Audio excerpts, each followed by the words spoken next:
presentamos Perspectiva Bíblica Mundial. Analizaremos temas de relevante interés sobre la verdad presente, que nos ayudará a crecer espiritualmente, mediante la conducción del Ministerio de Sostén Propio, una voz que clama en Venezuela, bajo la dirección del evangelista y conferencista José Barito. Le invitamos a seguir toda la serie.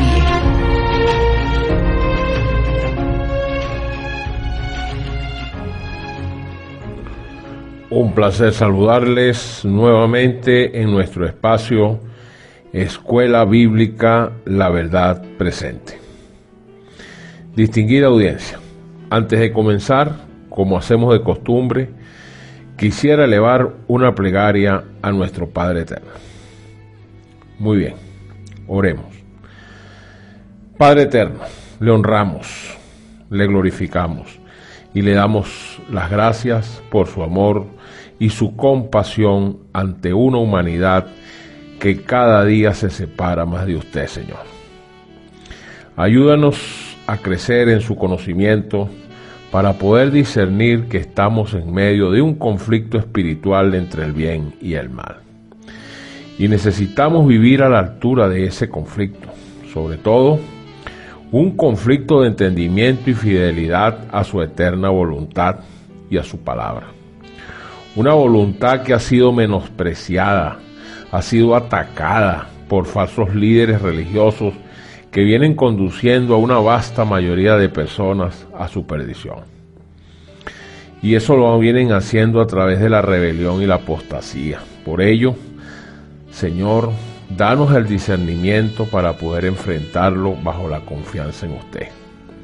Para que podamos vivir una vida de victoria, acompáñanos entonces, Señor, en toda esta serie que comenzamos hoy. Bendice a todas las personas que escuchan este mensaje y toma el control de nuestras vidas. Porque oramos y te lo pedimos, Señor, en el nombre de Jesús. Amén. Muy bien, distinguidos oyentes, a partir de hoy, como acabo de decir en oración, daremos comienzo con una nueva serie, sí, que la hemos llamado La Semana que el Mundo llama Santa. La llevaremos a cabo en 6 programas sucesivos, comenzando hoy con la introducción a este tema, y vamos a ir día a día entonces cubriendo la semana hasta finalizar con el día domingo de resurrección de nuestro Señor. Creo que es propicio dar a conocer la verdadera importancia y sentido real sobre esta semana final por la que atravesó nuestro Señor Jesucristo, y para ello haré un corto preámbulo para acotar algunas consideraciones de importancia antes de abordar lo que significó cada día de esta semana con mayores detalles y predicción. Sí, en primer lugar, quiero recalcar que aunque el pueblo genuino de Dios nunca ha celebrado estos eventos como fiesta o celebración cristiana, solo recuerda lo que significó la muerte de Jesús para nuestra salvación. Seguidamente, pues durante esta semana que el mundo llama Semana Santa, sencillamente lo que debiera de ejercerse es rememorar lo que sucedió a lo largo de ella y ver cuál ha sido el propósito y la enseñanza que nos ha dejado esta. Este debería ser el sentido principal sobre este tema. Y por último, es más bien reflexionar sobre las escenas del día domingo, cuando Jesús nuestro Señor fue aclamado como Rey. Multitudes salieron a cantar hosanas a su nombre, levantaban hojas de palmera y lo reconocían como Rey. Pero el viernes, cuando Jesús moría, ¿en dónde estaba esa multitud? Interesante, ¿verdad?, esa pregunta. Por ello, la pregunta también que hoy debemos hacernos, luego de que han transcurrido poco más de 2000 años de este evento, es la siguiente: ¿dónde está el mundo cristiano sincero de hoy? ¿Acaso esa multitud de ese entonces era diferente a la sociedad de hoy día? ¿Será que esa multitud era más sincera o más hipócrita que la nuestra? Por ello, hoy más que nunca, el cristianismo corre un terrible peligro. Y ese peligro es el formalismo, es la hipocresía, la apostasía y la rebelión. Ahora trataré de resumir qué fue lo que sucedió en cada día de esta semana final de Jesús y luego los desglosaremos día por día. Sí, inicialmente el domingo fue el primer día de la semana, por supuesto, y representa la llegada de Jesús a Jerusalén. Esto es lo que llaman la entrada triunfal. Los escritos establecen que Jesús llegó montado sobre un pollino, preludio de su pasión. Al llegar a Jerusalén, sus fieles lo recibieron con fervor y gran entusiasmo. Eso fue el día domingo, ¿no? Luego nos corresponde el día lunes. Este es un día crucial por su significado histórico. Luego de haber pasado la noche en Betania, nuestro Señor Jesucristo vuelve a la cercana Jerusalén y se dirige al templo, pero lo encuentra convertido en un mercado lleno de comerciantes corruptos y blasfemos, dispuestos a hacer negocios entre ellos. Viendo el fatídico espectáculo que tenía frente, Jesús se enfrenta a los mercaderes y los echa del lugar, argumentando que era un lugar sagrado al que había que respetar, un lugar donde se iba a rendir era culto y no comercio de ningún tipo. Eso fue el día lunes. El día martes, seguidamente, el principal suceso de este día fue el anuncio de la muerte de nuestro Señor. Ese día se hallaba Jesús en casa de Simón, el leproso, al que había curado milagrosamente. Sí, seguidamente el día miércoles, este fue el día de la traición. Este día se recuerda el momento en que Judas, uno de los 12 discípulos del Señor, recuerden que había otro Judas, pero este Judas, el traidor, se pone de acuerdo con los enemigos de Jesús y se ofrece a entregarlo a cambio de 30 monedas de plata. Este es el comienzo de la mortal confabulación. Seguidamente el día jueves, en este día se conmemora la última cena de Cristo con sus apóstoles y la solemnidad del lavatorio de pies. El lavatorio de pies representa el momento en que Jesús llega al cenáculo y lava los pies de sus discípulos uno a uno. Cuando finaliza la cena, Jesús se despide de su madre y sale en dirección de un huerto de olivos, acompañado de algunos discípulos. Esta misma noche Jesús es entregado por Judas y puesto en prisión, donde lo interrogan durante toda la noche. Ese es uno de los días más emblemáticos de la última cena de Cristo antes de morir en la cruz. Con esto llegamos al día viernes. Este fue un día crucial para el cristianismo por la muerte de Cristo en la cruz. Luego de su encarcelamiento, Jesús es sometido a un juicio donde sufre torturas aberrantes. Es en ese mismo momento donde recibe la corona de espinas sobre su cabeza y le cargan la cruz. Así, Cristo recorre la ciudad de Jerusalén con la pesada cruz de madera en dirección al Calvario. El Señor es crucificado y para certificar su muerte, le clavan una lanza confirmando el fallecimiento. Antes de caer el día de reposo, día sábado, día santo de reposo eterno, los fieles desclavan el cuerpo de Cristo y lo entregan a su madre, para finalmente ser enterrado en el sepulcro que le correspondía.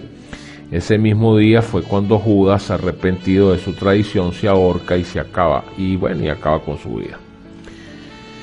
Luego llegamos al día sábado, día de la semana en el que Jesús, nuestro Señor, yacía en su tumba, en reposo, para el desconsuelo de los apóstoles que estaban convencidos de que todo había acabado. Mientras tanto, su madre recordaba las palabras del Señor allá cuando las afirmaba y cuando Él decía, al tercer día resucitaré. Eso lo recordaba la madre.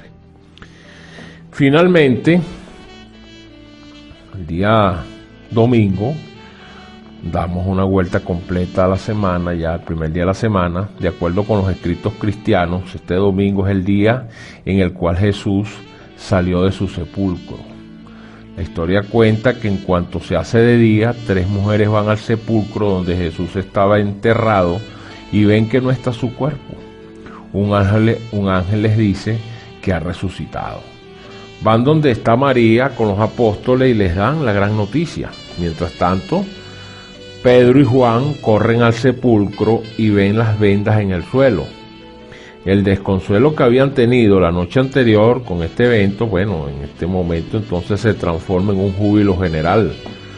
Rápidamente lo transmiten a los demás apóstoles y discípulos y todos permanecen en espera del gran momento de volver a encontrarse con su Señor. Ok, muy bien, este es el resumen de cada día. Ahora, ¿qué nos enseña todo esto? Pues sin lugar a duda, hoy día vemos cómo hay multitudes y multitudes que se reúnen en los grandes estadios, llenan hasta el tope las así llamadas mega iglesias y alaban, eso entre comillas, a Dios levantando las manos y cantando aleluyas a su nombre. Pero no es así que se mide la relación con Dios, no, sino a través de la obediencia.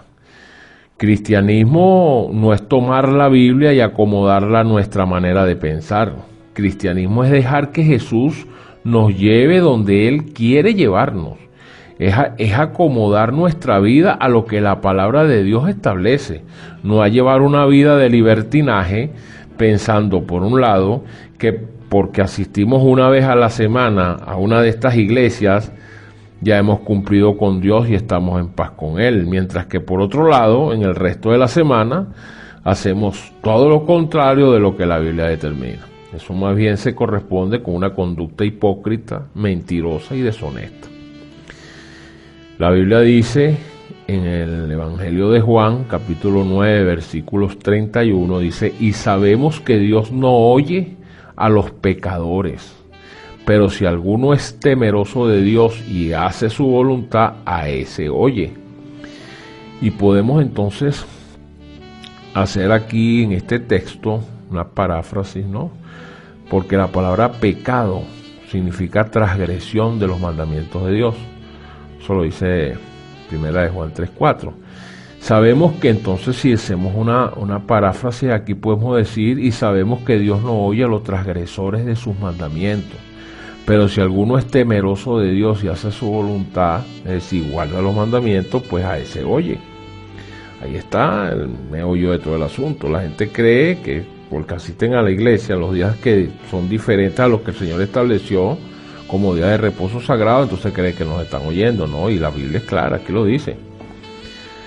¿Sabe usted ahora por qué pasa esto? Bueno, es porque el Señor dijo allá en Primera de Juan, capítulo 2, versículo 4, el que dice yo le conozco y no guarda sus mandamientos, el tal es mentiroso y la verdad no está en él. Cierro comillas. Sin embargo, miren, la humanidad de hoy está dispuesta a seguir a Dios como a ellos mejor les parezca y les convenga. El cristianismo se ha vuelto una moda. Estos dicen: es bueno tener un Dios que no tiene que controlarnos, un Dios que nos salve a la hora del peligro, de nuestra necesidad o de alguna fatalidad, pero después que se calme el asunto y las aguas cojan su cauce, pues vivamos como queremos y mejor nos parezca. Esa es la humanidad de hoy. De esta forma actúa la gran mayoría de esta humanidad. Una humanidad que es realmente indolente e hipócrita con la voluntad de Dios. Como las multitudes del día domingo que clamaban a Jesús como Dios, pero entonces el día viernes cayeron intimidados y acobardados por la situación. Esa es la realidad. Así pasó cuando tumbaron las Torres Gemelas. Recuerdo las noticias. No quedaba una Biblia en los anaqueles de las ventas de libros bíblicos. No quedaba una Biblia en los Estados Unidos de Norteamérica con ese problema de esas Torres Gemelas. Pero eso fueron las primeras 48 horas. Después que pasó esas 48 horas, bueno, siguió la rumba hasta el día de hoy. Ahora preguntamos, ¿Por qué suele pasar todo esto? Bueno, porque la hipocresía se lleva por dentro. Desgraciadamente, en la mayoría de los casos, cuando una persona se topa con la verdad, en vez de ser decidida en ahondar y comprobar esa verdad para actuar con honestidad y valentía, sobre todo ser leal a lo que dice un escrito está, es cuando la mayoría demuestra hacer lo contrario. ¿Qué significa ser lo contrario? Pues ser un cobarde. Prefieren seguir enclaustrados y sumergidos en la mentira de falsos sacerdotes y ministros que ante la bendita eterna palabra de Dios. Por ello debe surgirnos la siguiente pregunta: ¿cuán dispuestos estamos hoy para serle fiel al Señor aún en los momentos de dificultad? Esa es la pregunta. Pues la respuesta a esa pregunta puede resultar en nuestra salvación o nuestra perdición, y de hecho resultará siendo así, y a la prueba me remito. Vamos a mencionar algunos puntos en relación a la celebración de la semana que el mundo llama Santa. Fíjense ustedes, la Semana Santa tiene su base es en una celebración pagana, y es el culto al dios Atis, ese dios con D minúscula y entre comillas, donde se celebraba su muerte y su posterior resurrección. De ahí viene la Semana Santa. La Semana Santa fue introducida, o esta fiesta, pues, introducida al cristianismo por el catolicismo romano. Subrayen eso, el catolicismo romano. Cuando en el Concilio Ecuménico de Nicea, en el 325 después de Cristo, se instituyó la Pascua de Resurrección. Esta celebración, como he dicho antes, es de corte pagana. Para el catolicismo, el evento principal de la Semana Santa es la resurrección de Cristo, la cual se efectuó un día domingo, primer día de la semana, día que el magisterio católico ha enseñado a su feligresía a considerarlo como sagrado, cuando en realidad, al celebrar esta festividad, se está aceptando de forma indirecta la santidad del domingo, un día que Dios nunca santificó. Solo santificó fue el obispo de Roma. Eso no tiene nada que ver con Dios ni con la Biblia. Y bueno, y Dios declaró santo fue el sábado, como lo expresa Génesis capítulo 2, versículo 3, no en el Sinaí. Lo declaró santo desde la fundación del mundo, antes de que entrara el pecado en este planeta. Ahora, ¿en qué parte de la Biblia se establece que la última semana antes del sacrificio de Cristo fue investida de santidad y mucho menos se insta a celebrarla? ¿Cuándo? O que este día domingo sea sagrado. Eso es negativo. No hay fundamento alguno en las sagradas palabras de Dios para celebrar la celebración esta católica que el mundo llama Semana Santa. No se debe caer en el error de conmemorarla, darle un matiz de santidad o de introducir el mundo y sus prácticas en la iglesia fidedigna de Dios. Ojo, no estamos condenando a ninguna persona que simpatiza con esta clase de tradiciones, negativo.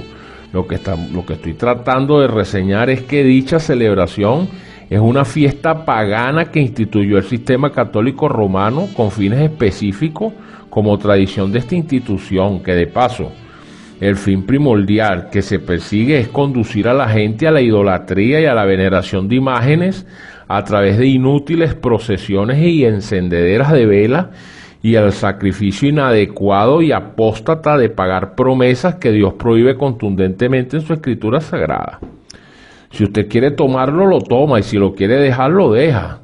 La función nuestra simplemente es determinar qué es lo que representa esta semana. Usted está en el derecho de asumir y hacer lo que usted crea conveniente. Pero después no diga que no se lo dijeron, ¿no?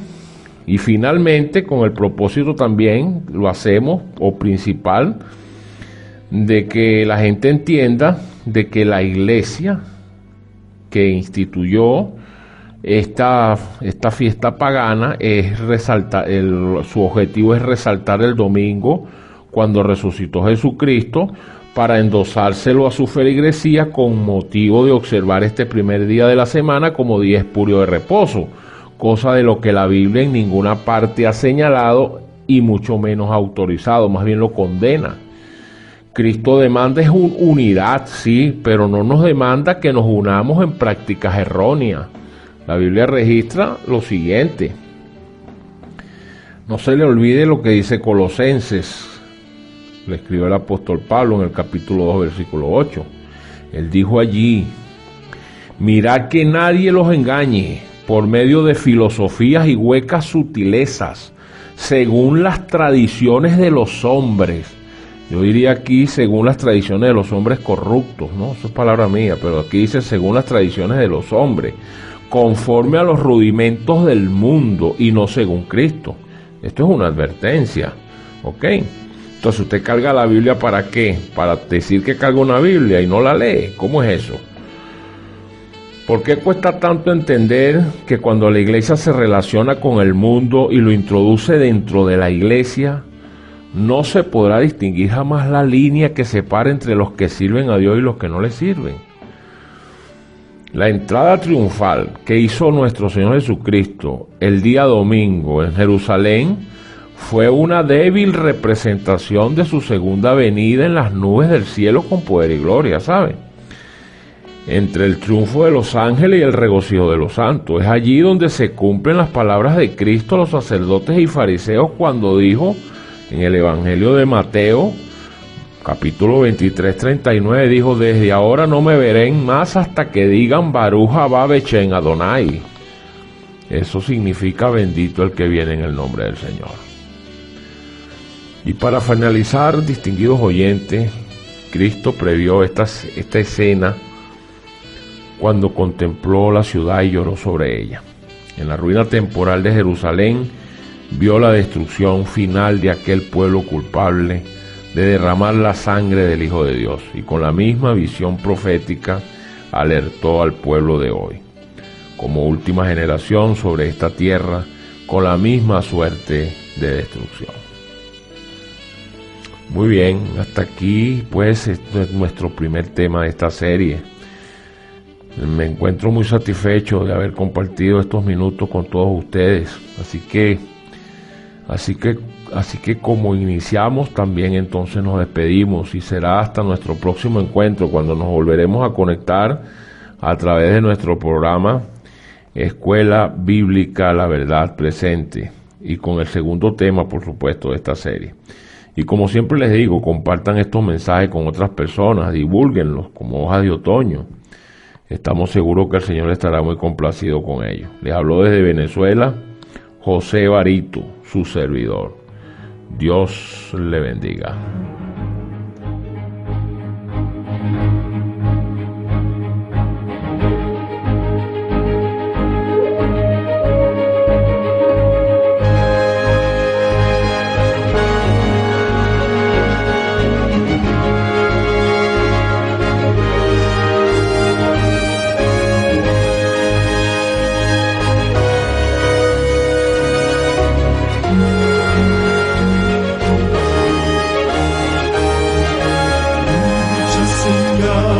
Mostrándonos está